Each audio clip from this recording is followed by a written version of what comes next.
Hello बच्चों, let's read the question. Question है which of the following colloidal solutions contain negatively charged colloidal particles. Options हैं FeOH three sol, AS2S3सोल, blood, gold sol. चार options आपको दिए हुए हैं, आपको बताना है कि इसमें से नेगेटिवली चार्ज कोलॉइडल पार्टिकल्स कौन से होंगे। तो सबसे पहले अगर इस क्वेश्चन का की कॉन्सेप्ट देखो तो हमारा की कॉन्सेप्ट यहाँ पे कोलॉइड्स ही होगा, है ना। कोलॉइड्स क्या होते हैं? हेट्रोजेनस इन नेचर होते हैं, हेट्रोजेनस मिक्सचर्स का पार्ट होते हैं, है ना। मतलब इसमें यूनिफॉर्म कॉम्पोजिशन नहीं होती, अपीयर होते हैं as if they are homogeneous but heterogeneous होते हैं because of the particle size.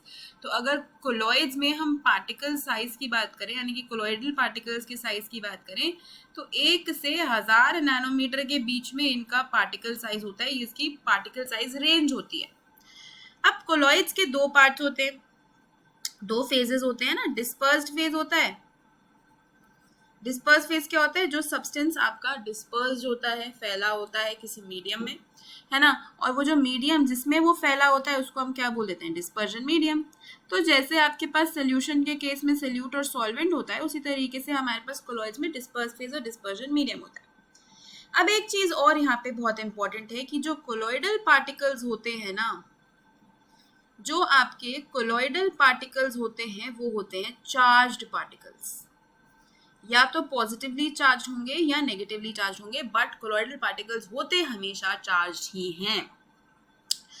ठीक है, तो अगर हम बात करते हैं यहाँ पे FeOH थ्राइसोल की, तो ये सारे सोल हैं आपको जो दिए हुए हैं यहाँ पे। तो FeOH थ्राइस में क्या होता है? Fe+3 आयन का अक्यूमुलेशन हो जाता है।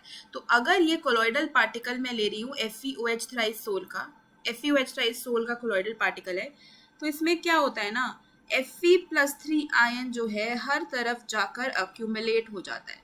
तो क्योंकि यहाँ पे Fe+3 आयन अक्यूमुलेट हो गया, इसकी एब्जॉर्प्शन हो गई, तो ये सोल हो जाती है पॉजिटिवली चार्ज्ड, राइट। जबकि अगर मैं बात करती हूँ AS2S3 की, तो यहाँ पे S2- आयन का एब्जॉर्प्शन होता है। तो जिस तरीके से यहाँ पे Fe+3 आयन का एब्जॉर्प्शन होकर ये पॉजिटिवली चार्ज हो गया था, यहाँ पे नेगेटिव आयन का एब्जॉर्प्शन हुआ है तो ये नेगेटिवली चार्ज हो जाएगा, राइट। ये एक नेगेटिवली चार्ज सोल हो जाएगी। बात करें ब्लड की, तो ब्लड भी एक नेगेटिवली चार्ज्ड सोल होती है। ये क्यों होती है?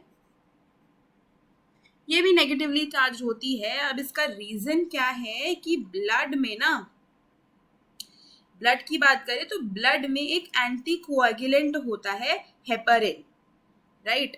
ब्लड में एक एंटी कोएगुलेंट होता है, हेपरिन, जिसकी वजह से ब्लड के ऊपर एक नेगेटिव चार्ज एस्टैब्लिश होता है और एक नेगेटिवली चार्ज सोल बन जाता है, राइट। और वहीं पे अगर हम बात करते हैं गोल्ड सोल की, तो गोल्ड सोल भी नेगेटिवली चार्ज होता है, राइट। क्योंकि इसमें क्या हो जाता है ना, AuO2- आयंस का एड्जॉर्प्शन हो जाता है। तो क्योंकि नेगेटिव आयंस का एड्जॉर्प्शन हो रहा है इस पे, तो ये एक नेगेटिवली चार्ज्ड सोल हो जाती है। तो आपको बताना है कि कौन से ऐसे हैं जिनमें नेगेटिवली चार्ज कोलॉइडल पार्टिकल्स हैं। तो वो AS2S3, ब्लड और गोल्ड सोल है।